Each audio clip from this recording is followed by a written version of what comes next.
The advice and opinions expressed by Dr. Granpeesheh and her guests are meant solely as suggestion and should not be in any way construed as child-specific advice. Dr. Doreen Granpeesheh is the Dr. Doreen is an expert in autism. Doreen Granpeesheh. Dr. Granpeesheh. Dr. Doreen Granpeesheh. Dr. Doreen Granpeesheh is a visionary in the field of autism. Now you can ask her questions on Ask Dr. Doreen. Esther wrote in several different parts here. She said, my son is on the spectrum and currently in ABA. His cousin is also on the spectrum, but his family is in denial about it. They are both 4 years old. Recently, we were at the cousin's house and my son was playing with some toys and his cousin came and took them and laughed while my son cried. I want the cousins to spend time together, but I don't want my son to learn these behaviors.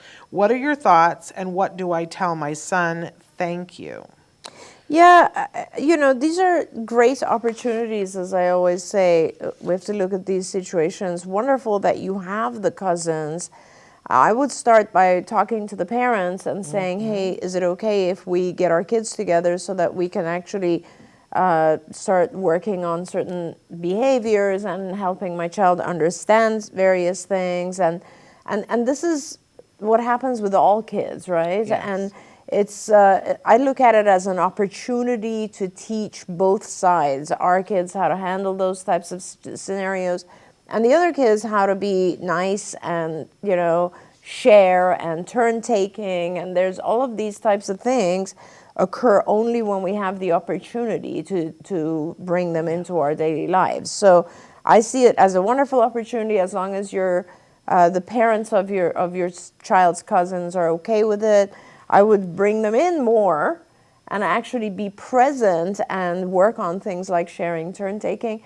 And that actually leads to all the stuff we've been talking about, Shannon, which is how someone feels when something is taken away from them, how, it's important to see things from someone else's perspective. All those things come in when you work on this. I was raised by passive-aggressive people, so I'm a card-carrying passive-aggressive person.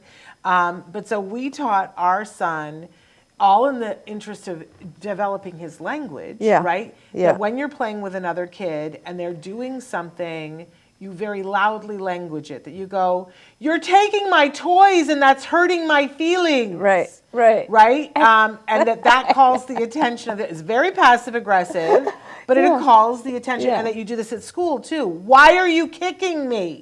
Right? That it calls, everybody looks and goes, whatever, that you language whatever is happening. I like it. I like that idea. Really? It's okay? No, it's totally okay, because that's actually very good. Like, it's not passive aggressive at all. It's good because a lot of times I've noticed kids, when they are being bullied or when something happens, in this scenario, it's not even really being bullied. It's just another child grabbing a toy. Yeah. But then the laughing at the crying is that's not good.